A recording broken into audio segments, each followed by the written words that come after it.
Hi there, just waiting for Nick. Hope you can hear me.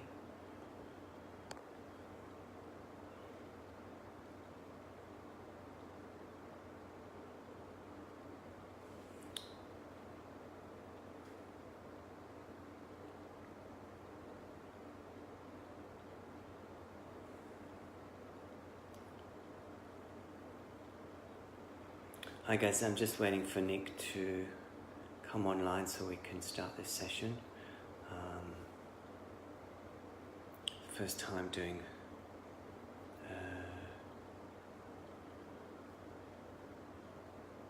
Facebook Live with two people, so bear with me for a moment, just waiting for Nick to join. Thank you for coming in this morning. Some of you will know that Nick's from Sydney and been travelling around many different places. If you come online, Nick, just shout out so I can add you into this feed. And it was just really, hi Mel, it's really just I guess an inspiration to reach out to Nick and say let's connect and do something. Here he is, let me see. Okay.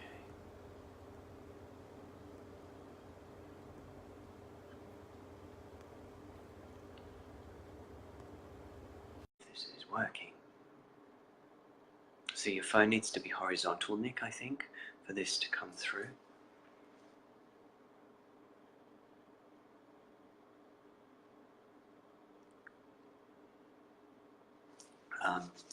Can you guys hear me okay? Hey, Nicholas. We got it working. We got it working. Excellent. Excellent. Wonderful. Hello. You're out in nature, which is nice. I'm out in nature. I really felt like I wanted to be outdoors, and it's in a kids park actually. So there may be a few little sounds around, but that's, I think, perfect. You know, we like a bit of youthful, vibrant energies and keep things a bit exciting. Yeah.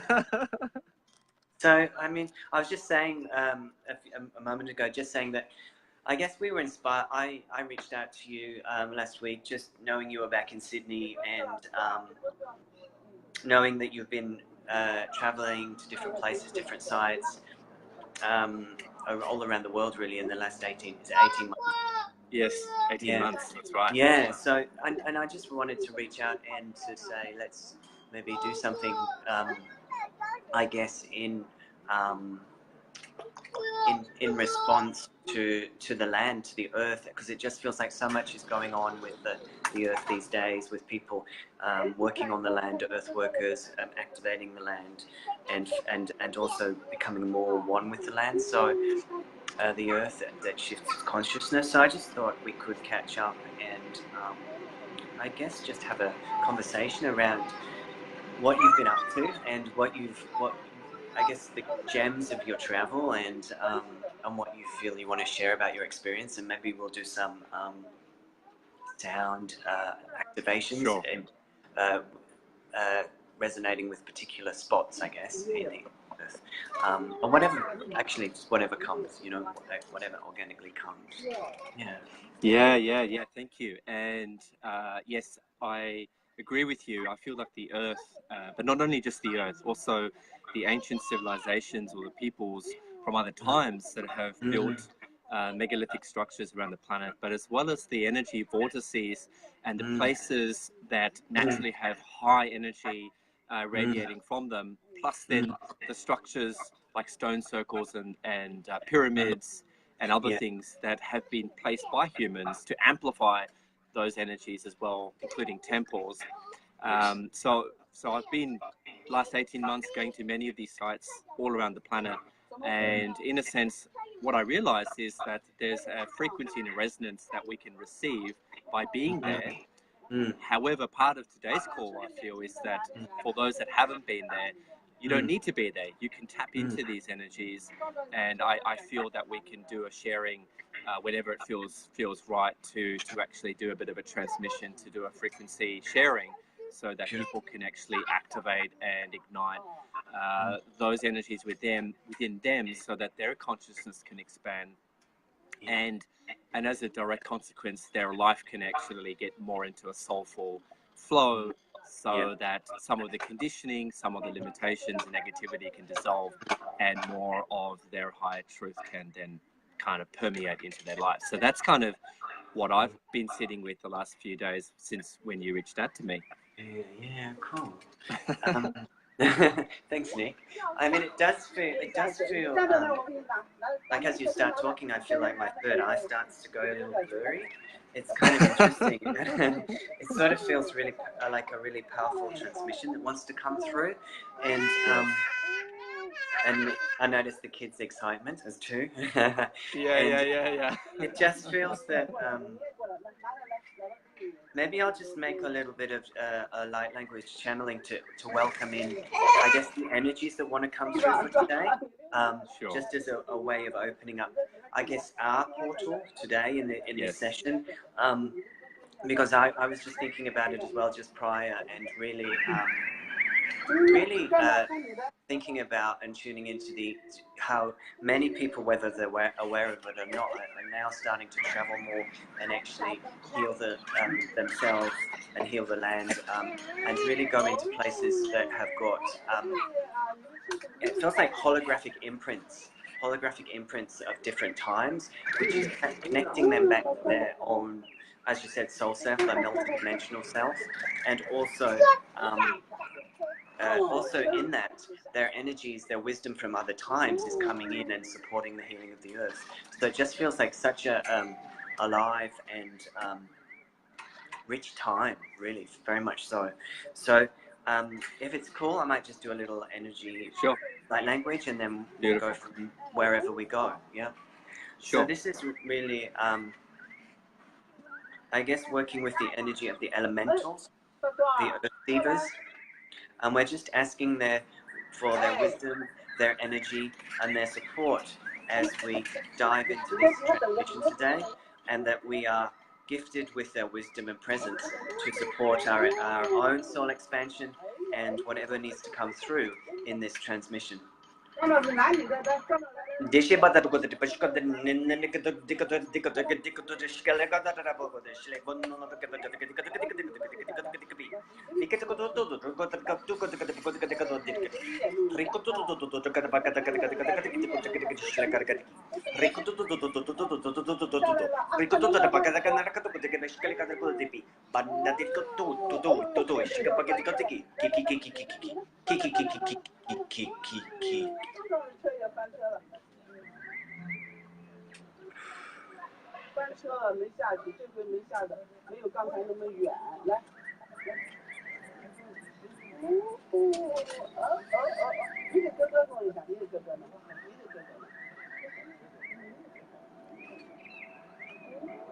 So I guess just setting the space, setting the space for the energy to support us today. Yeah. Is there anything? So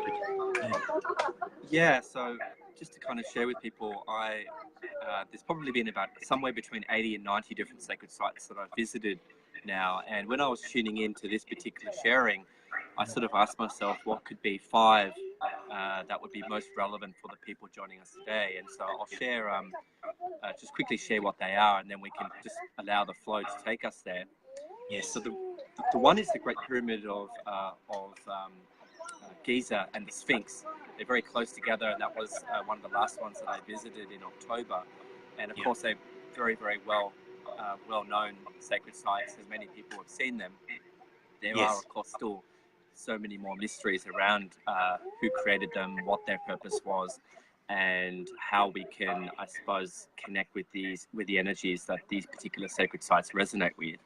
So that's the first one. The second one, which is not very well known, is the Bosnian Pyramids, actually, that have been carbon dated to 34,000 years ago. So that really does throw a spanner in the works for the current mainstream human perspective of our history. And I did go to a summer conference there, which was a combination of science and spirituality combined together. And I would like to share a little bit about them because not many people know about those ones. Yeah. The third one is Nick, yeah. Hey Nick, Yeah. it's just Yeah. people are saying it's a little noisy. Is there any way Oh. that you could move maybe slightly away from those people? Yeah. Okay. Is that possible? Sure. Just a Yeah. tiny So bit. that's so funny. I'm not even aware of the noise. Yeah, I'm so I'm focused. fine, but I think it's just to. It's all good, Okay. love. Just a Okay. little. I can We're on the move. move, baby. We're on the move. Yeah. I can. Because the thing was, it looked like it was going to rain, so I went undercover. But maybe I can just go up here a little bit. Yeah. Oh, that's so funny. I've learned the ability to actually cut out stuff that I don't want to interact with. So I didn't even hear the sound. That's quite funny. Okay, No I'll worries. move up over here. 1 second. Thanks, mate. Thank you. No, thanks for letting me know because I was just in the zone. So. And you know, it's interesting. Sometimes we do need to move. It's like it's almost like a metaphor for the work, which is, you know, is moving around. We need to move around around the earth. So it's quite sort of sweet that we're doing that right now. Yeah. Okay. Hopefully that's better. Yeah, much better. Thank you. So you were talking. So you were talking about the Bosnian Pyramids. Yeah. Yes. So and also these massive round spherical spheres, massive stone balls, about 50 of them, which is about 3 hours north from where the pyramids are, which are about 30 minutes north of Sarajevo, just to give people a perspective. Yeah. And there's a lot of mystery around those. Like basically no one knows what they are, although they hold very powerful energies. So powerful that when I was standing on one of them, the soles of my feet actually started to burn. The heat, the actual energy being generated was so strong. I had to get off after 10 minutes. So I was like, something's definitely happening here. Wow. Yeah. So that's the second one. The third one is a stone circle in Ireland near Limerick on the west coast. And I actually, by accident, or maybe not by accident, ended up going to that stone circle twice. Once last year, once this year. Okay. And I conducted ceremonies with different groups of people there. And it's called Lough Gur, which is Loughgur. Oh, cool. And very powerful energies, and also very ancient trees that surround that circle. So actually, as just before you go on a little bit, I just want to. Yeah. I feel to bring in the energy of the trees now through sound. Sure. So then, if that's okay with you, then we'll continue. Sure. So sitting in alignment, everybody, and just say the name of the place where Lough Gur. Lough Gur. Okay. So we want to go there in our minds. We want to go there in our energy now, taking ourselves through time, space to that location. And we're just going to merge our consciousness with the ancient wisdom of that land. The ancient wisdom.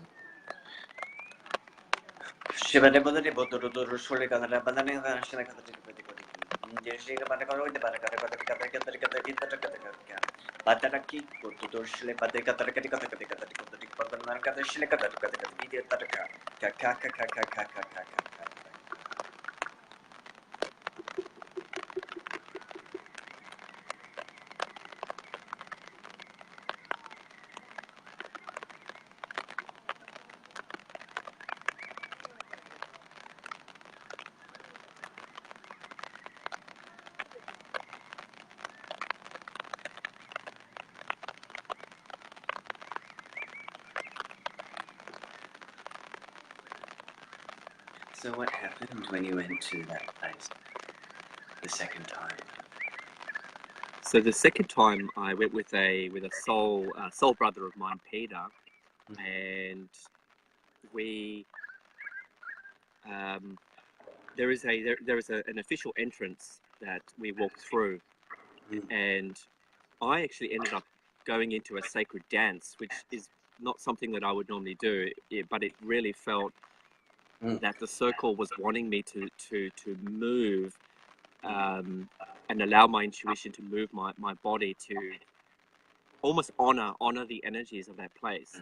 That's what I felt. And Peter was actually going in the opposite direction, connecting to all the stones, greeting them, connecting with them, and almost being an ambassador for humanity again. That's kind of what it felt. And I think I represented more the feminine, he represented the masculine, and we kind of weaved our magic without actually knowing what each other was doing. But we were following what spirit was kind of guiding us to do.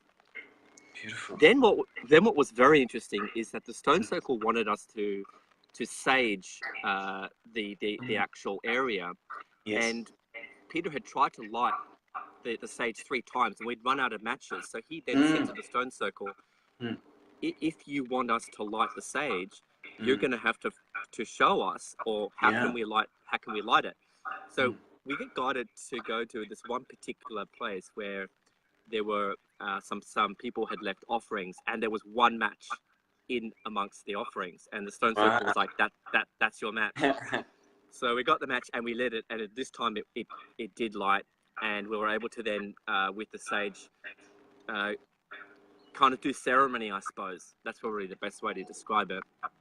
And the stone circle said, we know that you guys have been coming, and we will let the other stone circles know that you are coming after.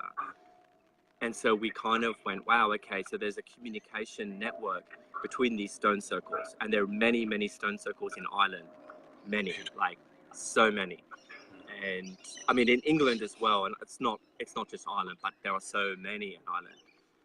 So, yeah, go. Okay. So this feels like it's.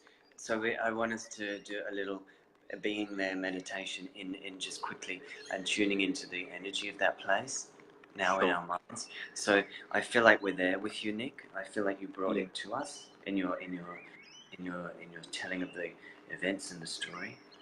And I want us to imagine that we're placing our hands onto the stone circle, the stones at the stone circle. Each of us in this live feed is to be here because they have work to do on the land, and we don't always, as we spoke earlier, we do not always have to go into the direct location. We can energetically intent and bilocate our energy and transfer keys of energy to the earth. So the stones are calling us, and they want us to place both hands on a stone, and we're going to be activated of our own remembrance of our druid energy, druid energy, and we are going to give back remembrance to the stones. So place your hands both on the stone in your imagination now.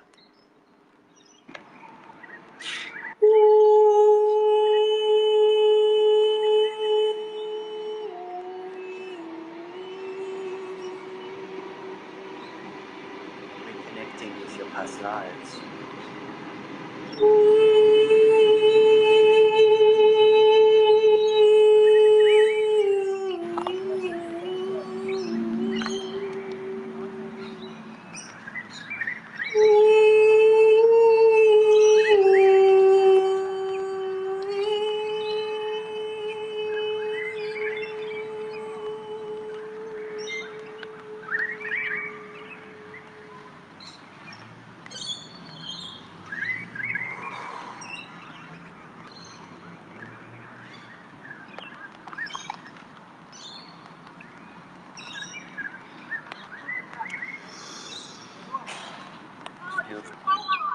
Like a new day. The birds are chirping and it's really beautiful.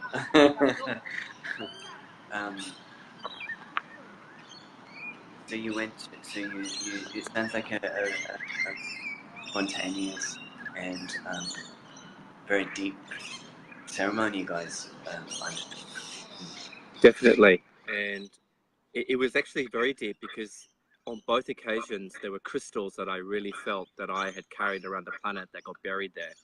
and I really love I don't have many of them on me, so to bury them, it really felt important, and there was something about that stone circle that really was extraordinary, and one of the most powerful out of them all that I've been to, considering I got guided to go there twice, and on the second time I didn't realize we were going back to the same one. It was an accident. It wasn't actually part of where we were meant to go. Yes. So yes. I thought that's amazing.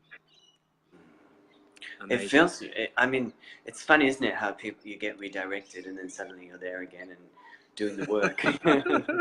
Yes. Wow. Absolutely. And there were a couple of occasions where we were going to a particular place and we ended up at some completely different place.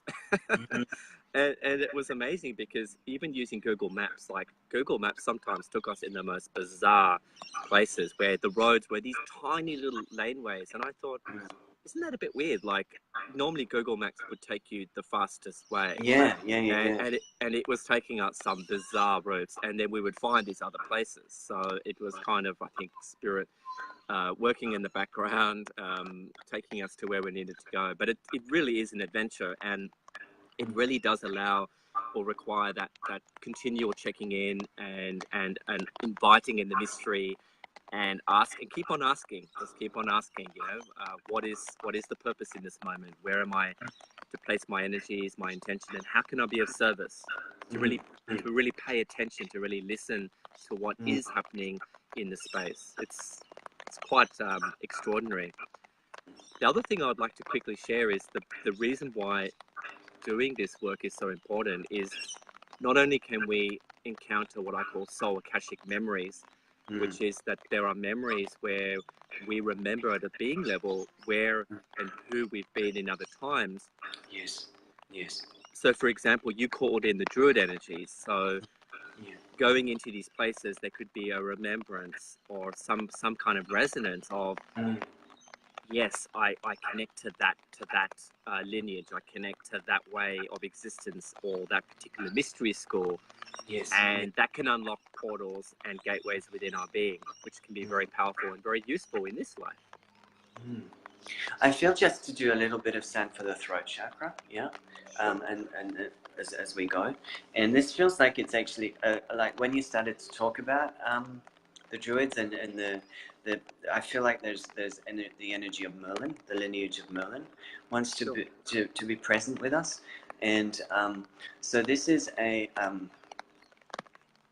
it's an amethyst quartz activation for the throat chakra. So it feels like there's many people are going through lots of throat chakra stuff at the moment. I feel from what I've been noticing on Facebook and stuff, and it's interesting the rain's coming down again.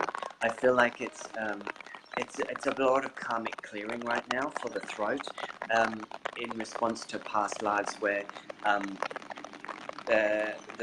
our work has taken us down a route where we haven't felt like we could express ourselves, or there's been sort of some sort of kind of thing happen. So we're just going to work with amethyst quartz, liquid amethyst quartz, into the throat chakra to just release some of the karmic energy and it's working with the energy of Merlin, the violet.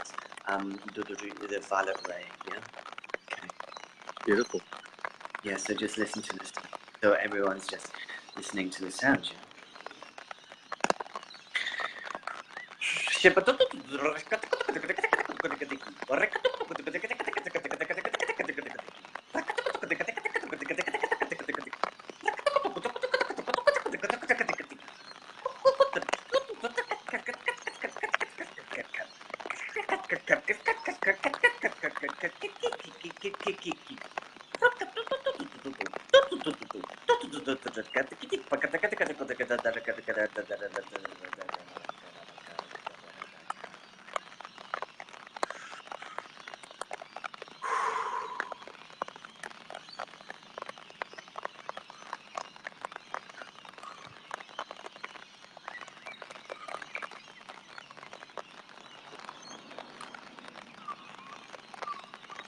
you were talking about, I guess the Akashic remembrance through the book. That's right. And there's two parts to it. The first part is to remember our gifts and our abilities, Yes. and what it is that we've learned. And as you've just done, to actually also do clearing work where there's possibly been negative energies, negative memories, Yes. overlays that are in a sense preventing the full true expression of our divine and soulful nature. So, you know, most people are aware of, clearing your beliefs, becoming more mindful, clearing your emotional and energetic containers. But in my experience, there's been other levels that have actually transcended all of that. And part of this process of going around the world for me is to actually clear and release things that have happened in other times. So, and so important, like particularly going to Paris. Without going into any details, there was so much betrayal, so much manipulation and distortions that I tapped into there, that it required 4 days of very intense clearing work with my friend Peter. Yes. And we were 24 hours a day. In the day we were clearing, and at night we were traveling at night and doing work at night as well. It was really full on. Wow, it does feel like a very strong experience. I just really feel drawn to do a little bit of sound for our heart chakras, because I really felt that. I really felt how deep that betrayal energy cuts in our fields, and I feel like it feels like it's to work with the energy of betrayal and in the heart chakra. Yeah, just again releasing some of this karmic stuff that is so ready to be pushed to the surface at the moment with the up and coming 11/11 and all that's been going on in the last couple of months. So this is for the heart chakra. Yeah.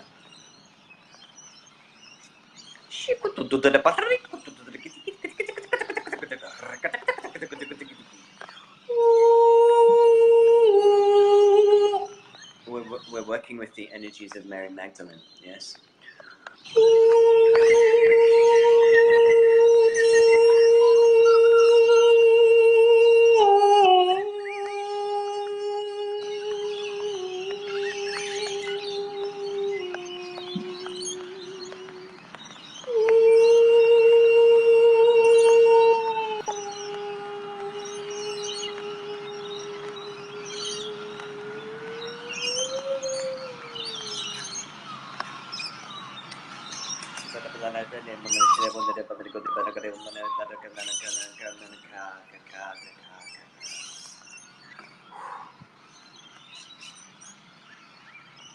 Wonderful, thank you.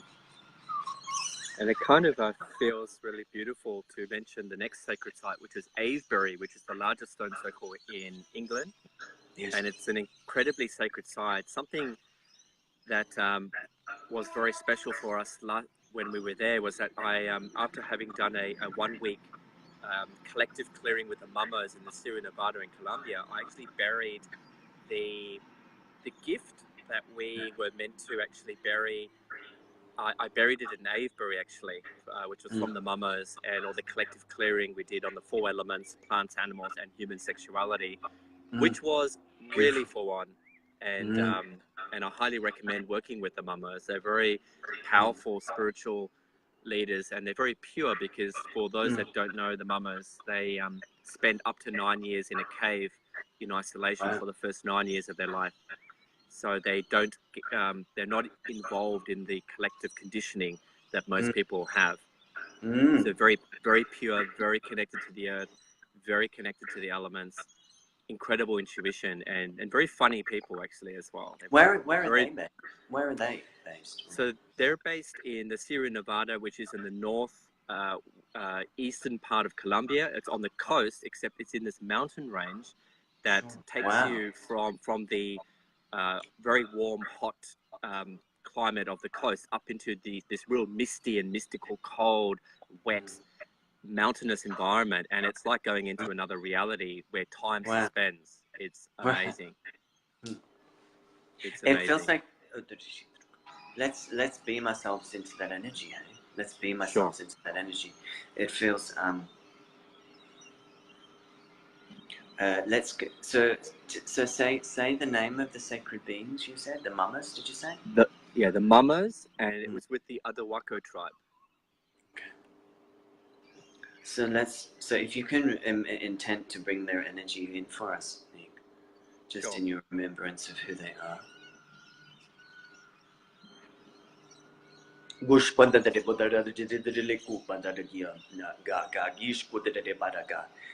We are very close to the earth. We have the wisdom and the gifts that you need to move forward. We ask you to get down on the earth, get close to her with your hands, your feet, your face, and receive her knowledge, her keys and codes, that you may be cleared of the past indiscretions of the human race, and that the earth grids that are now reforming and reconnecting as the sacred earth-working starseeds are repairing the grids. There will be much more strength and resilience within your vessels to then become the sky to earth conduits, and therefore bringing the cosmic energies into your vessels to support the conscious evolution of Gaia. We are grateful for this channel experience. Blessings to you both and to everyone here.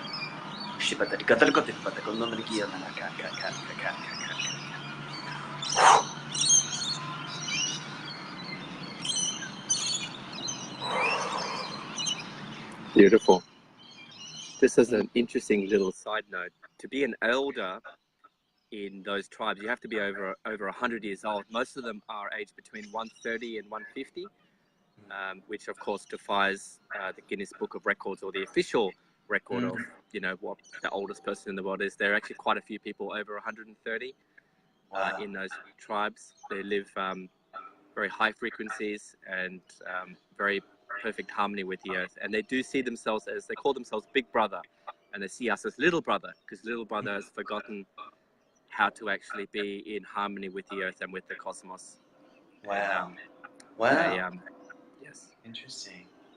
Very interesting. I feel that, and it feels like it's such, because I've also been guided to I've lost my mind. You're going to have to talk. You can. Okay. I can talk. No worries.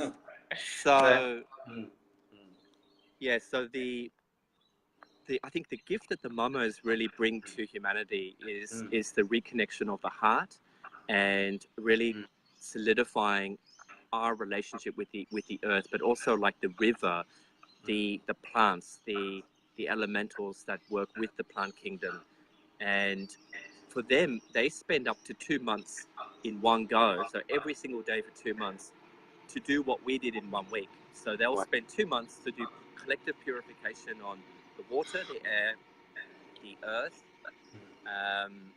and what did I miss? The 4 elements: water, earth, and and the other, someone will say it, someone can write it down, don't worry about it. So I think my mind is starting to get a bit woo as well. So anyway, it's the 4 elements: plants, animals, and human sexuality. And it was extraordinary. It was very deep. We had to go into the collective memories and the collective fire. Thank you, fire. The collective memories of where humanity has actually been in distorted relationship with those things. And that feels, I mean, following on from what you're just saying, Nick, it just feels so relevant to actually what I've been working on in groups a little bit, which just feels like it's playing out on the world stage as well, around the whole inner I like to just talk about the inner masculine, the inner feminine balancing of the channels rather than the whether you're a male or a female. But it does feel like there is that sort of rebalancing coming in, so that we can be more of service and more, I guess, balanced in our energies. And as you were talking, and it keeps, I keep losing it out of my consciousness, but it's something around the 12-strand, the 12-strand human DNA template. It's almost like we're returning to the purity of who we are as a DNA being, the original source code before it was tampered with and switched off in certain matrices. So it does feel that this land work and this activation of the land portals and connecting with the wisdom of the elders is clearing and activating our 12-strand DNA. And I remember going to a trip once saying by Judy Sartoria, another light language channel, and she was talking about that humans have the potential to live a lot longer than we do because our DNA has been manipulated. So it's interesting that these very pure beings, you know, have lived a lot longer than most humans can do. That's right. Yeah. And just to be clear, like the actual human body was designed to last for 1,000 years. There is actually in the Bible and various other documents evidence of people living 800, 900 years. Of course, it's not in recent times, it's a long time ago. But you are right, the DNA template definitely through consciousness, it's time for it to be, let's say, reactivated so that we have the capacity to regenerate and maintain our bodies that potentially could last that long. And of course have the free will to leave the body when your mission is complete, when you feel everything that you've wanted to explore in this particular life is done, then you choose to exit consciously rather than kind of, in a sense, it happening to you and then having to potentially come back into another body to continue with what you wanted to learn. Beautiful. Yeah, that sounds amazing. I would really love you to talk about Egypt. Yes, sure. Okay, so let's get back to Egypt. So Great Pyramid, a lot of people think it's a tomb, or that's the official story. I can tell you now that it's completely plain inside. There's no hieroglyphs, there's no paintings, there's no colors. I personally don't believe that story. I believe that it was created as an energy amplifying machine that was used for many different tasks. In the king's chamber, there is a red granite stone esophagus, and my sense is that it was used by the high priest to actually astral project using a gamma frequency into other realities to bring back knowledge consciously. Can we do a little something from that space? Sure. Would that be cool? Sure. So the energy of Thoth, the energy of Thoth, really, would like to, I would like, you know, with the intention of us sitting in standing in the king's chamber, and you say it was a granite, did you say red granite? Correct. A red granite esophagus. So it does feel like it's about, what did you say? You thought it was about astral travel? Correct. Yeah, consciously leaving the body to get knowledge from other realms and bring it back.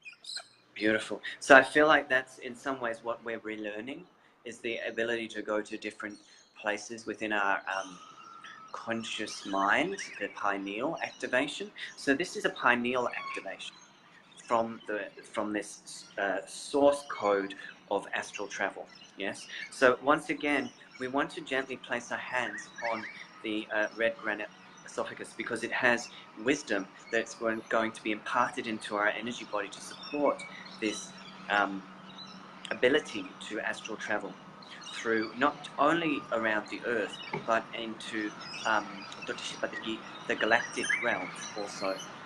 Okay, so all you have to do is place your hands on this granite esophagus and listen to this sound.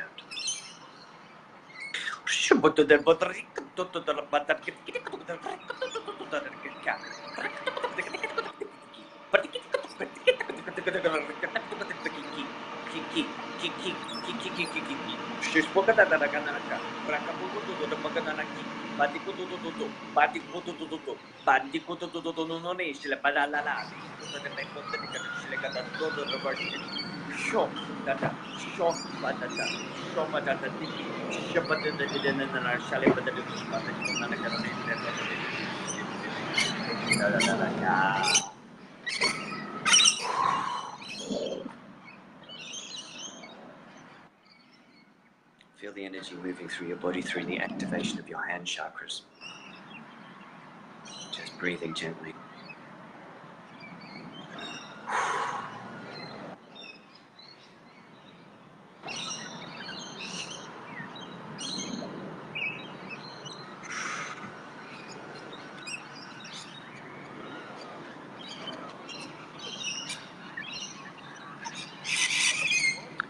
The other thing that I would like to mention with the pyramids is another function was it was definitely used for healing.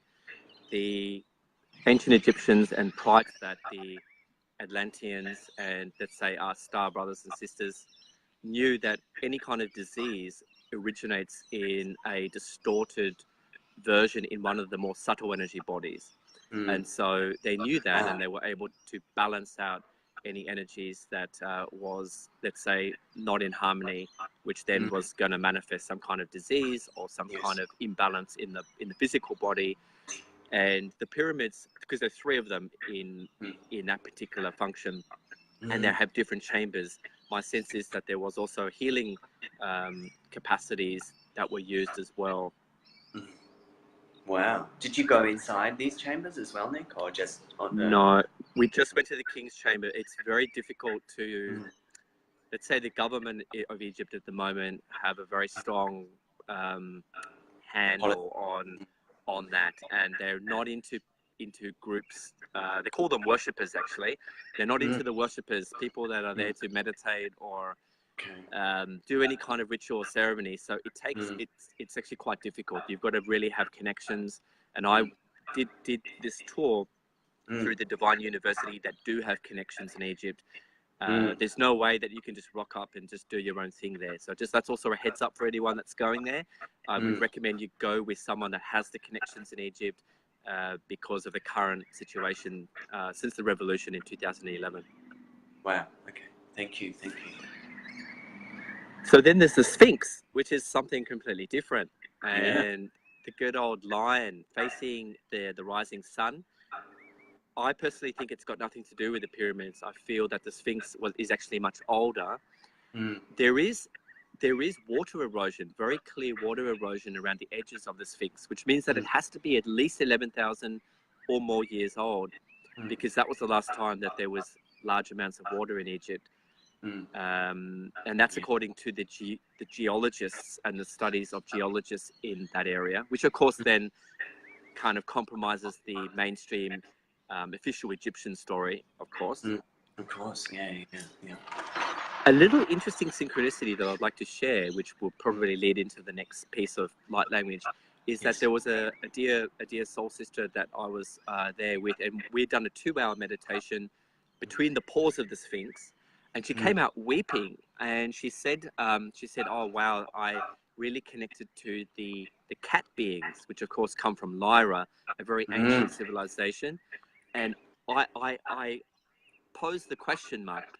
Perhaps the Lyrans were actually the ones that were responsible for building the Sphinx. I'm not sure, of course. I don't know, but I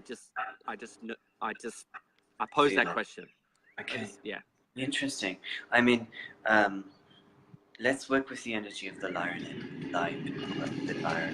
I mean, it feels they're very ancient beings, you know. So let's just connect with them now. We are born into Lyra as the first soul stop-off message for other galactic or other worldly realms. It is the highest, pure source in a physical or energy body. Let us connect with these of light. Now, and for our own Lyran source code remembrance. Our own Lyran source code.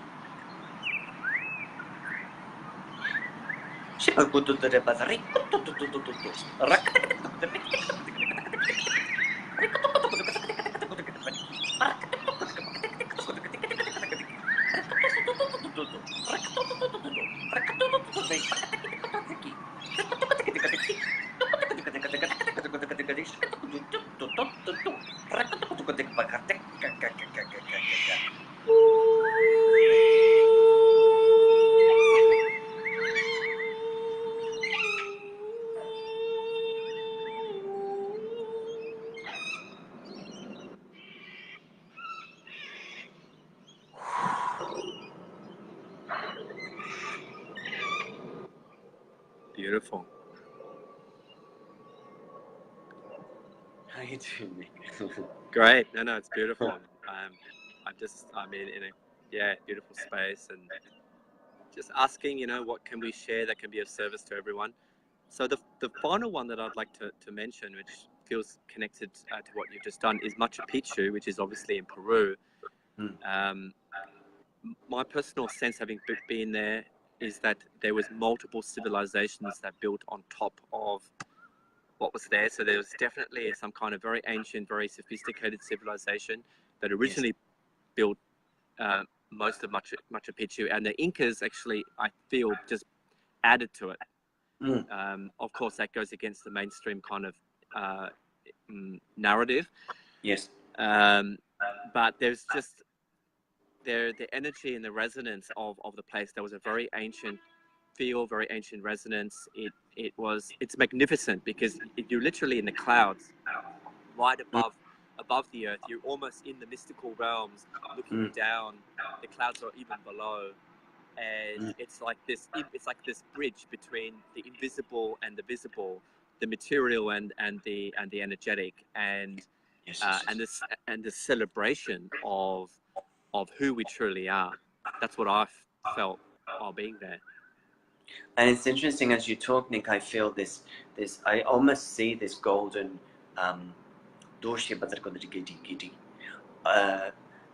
this golden thread moving from your all the way. It's almost like it's a golden thread that's also sort of in alignment with your central channel. And it's something happened to you when you were there that activated this golden thread of consciousness within your being. And I feel like I just want to work with that energy, so that everybody here on the live feed today gets to feel that golden consciousness, because you are close to the solar codes, because you're higher up, and also you are being gifted the dare I say, golden wisdom from the Mayans. Okay, so let us just work with this. It's almost like a golden thread or spiral that comes and anchors in to the central channel.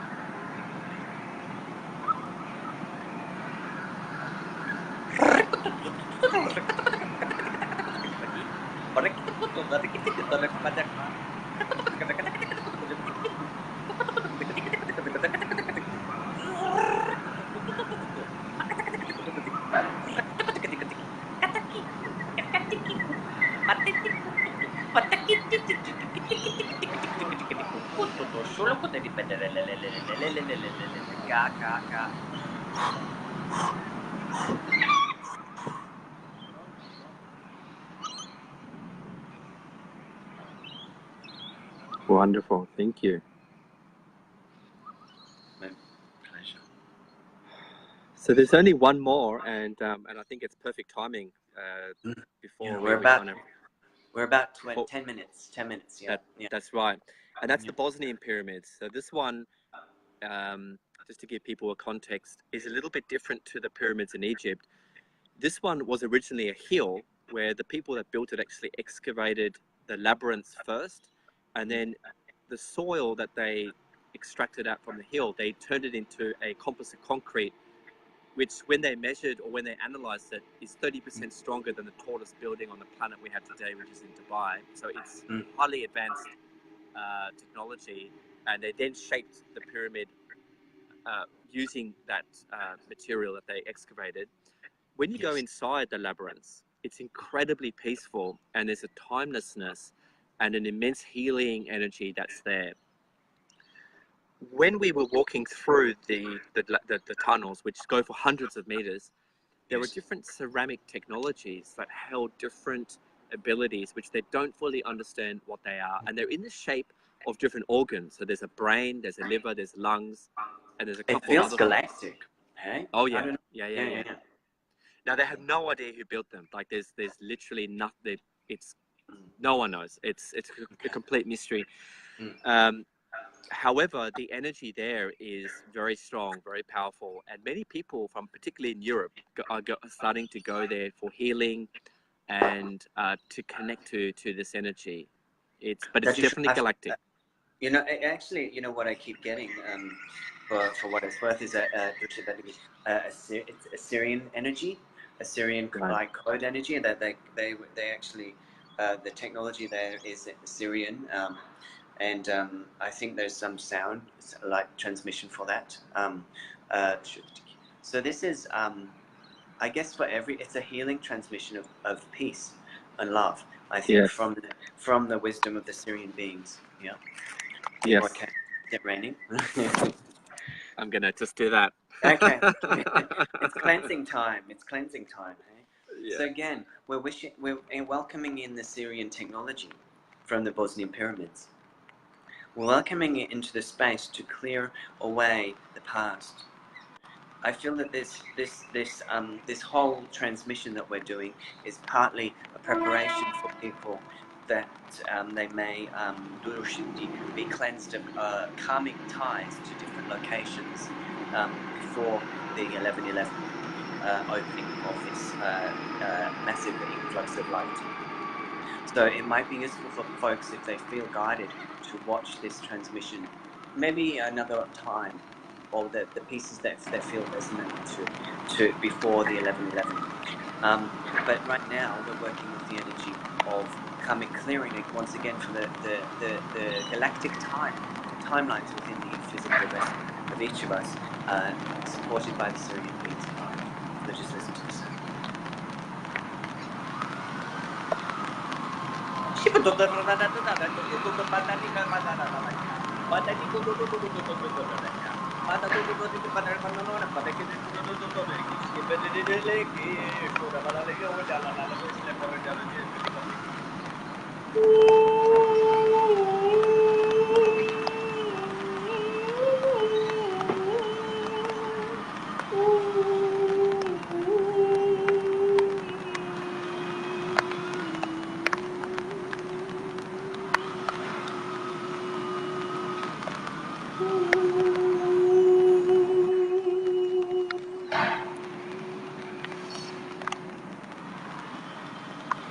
The heart of each of us has been seeded the energy of the Syrian light, that we may welcome in this energy into our hearts and minds, that we may embody the remembrance of the Syrian technology to support our physical advancement, physical, energetic, light body advancement in the coming months. We are blessed to do that. And so it is. Beautiful. That's great. That feels complete. For that was a great way to kind of end.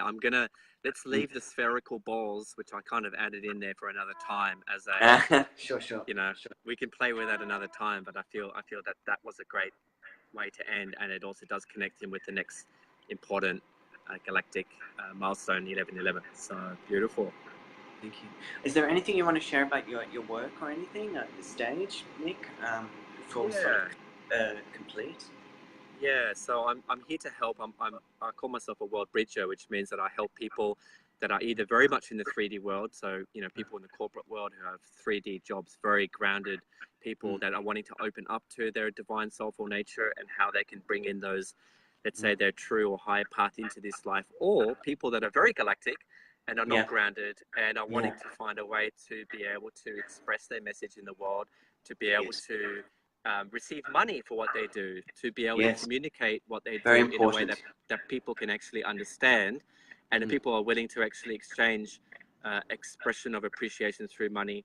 So I help both those groups. I'm in the middle, so I can pull them either way.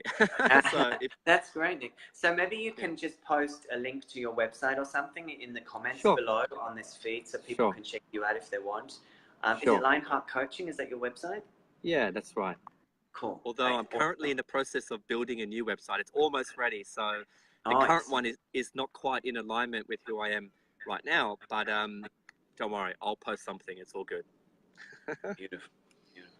Thanks, Nick. And just for folks also, I'll be doing an 11/11 activation in Crow's Nest, Sydney on Sunday evening, 7 till 9 p.m. If that's something that you would like to take part in, just check out my Facebook wall and you'll see the link to the event there. And I'm also available for light language healing and activation sessions in Sydney or via FaceTime or Skype. So just want to say thank you so much. It's an honor to work with you, Nick, and to hear. Yeah, thank you. And thank you for bringing and sharing your stories and bringing the energy to us so that we could co-create. It feels so important as the new earth emerges, the new grids are coming into form, that the light workers, the star seeds are connecting and lighting up the grid, really, lighting up the grid with our work. So thank you so much. Thank you. Yeah, thank you. And it is about co-creation. It is about coming together, and it is about unification. So we all have a piece to the greater puzzle. So it's about putting your piece of the puzzle with everyone else's. Well, on that note, we may lead you to find shelter. Yeah, thank you. It's just started to rain, so that's great timing. Oh, awesome. Okay, Nick. Great to see everyone. Have a good day. See everybody. Take care. Bye-bye.